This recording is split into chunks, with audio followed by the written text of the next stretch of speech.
Okay, day 9. This game has reached some sort of a surreal pre-endgame state. It's surreal because somehow I have the largest number of outposts, I have the largest Neptunium mining rate, and yet because my name is not on the top of the screen, nobody has actually noticed or is appearing to notice. There's only one person with greater military capacity than me, and that's Jimmy, who also has a king. However, he and I seem to be studiously not attacking each other, and he's entwined with trying to finish off Raptor, who keeps running away with his queen on a smuggler, and that appears to be the end of that.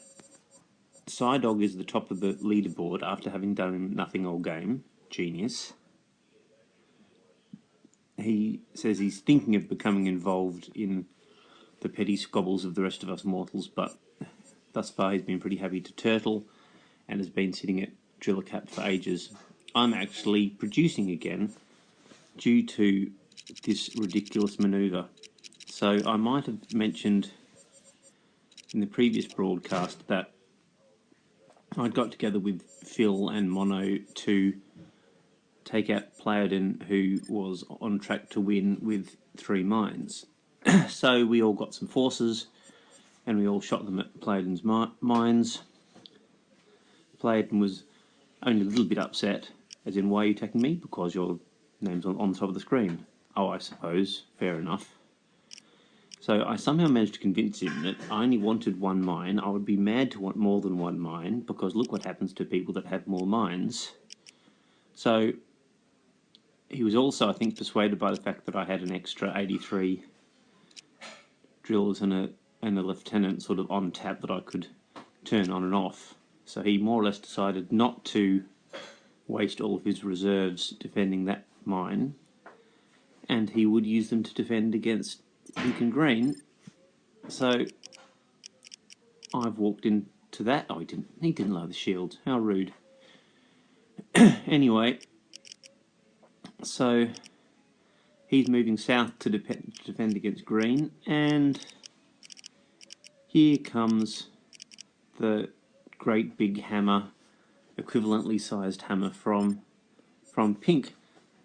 However, because I kind of promised when I took over that mine that I would help defend him against the other 2, what do? I do just that. So I get a gift to him just in time before the attack force arrives, and that is the sound of about 400 drillers going up in smoke. We managed to do that just before he promoted his king.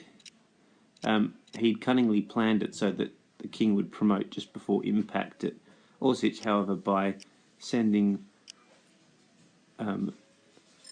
the matching sub at his, it's actually detonated before, or detonated kind of like a mart. It's an enormous explosion. Detonated before he got his king up. So yay. I've meanwhile pulled back my second line of defence to reinforce Tumets and stop Pink from backstabbing me. And since I'm in the business of backstabbing everybody, I've now decided to take over some of Green's bases. And Green was like, yeah, I could have seen that coming. One thing that I'm not doing out of complete karma is taking over this mine here, because I promised Red that I wouldn't take it over. I did drill yet another mine because I need to do something with drillers so I could make more. So these are now my 2 original generators from my original core going all the way back then. And this other one here that I'm just hoping that Plowden plays ball and doesn't decide to take it back, which of course he could, which would be a little bit annoying, but you've got to live with that possibility. So I'm probably guessing that in the next day I'll end up sending this infiltrator powered by generals to take over Maguire, and then that will give me 4 mines and get me pretty much second, if not first. This whole coming from obscurity, making yourself not very attractive to any potential attackers, and then somehow blitzkrieging over territory near the end is great when you can get it to work. See you tomorrow.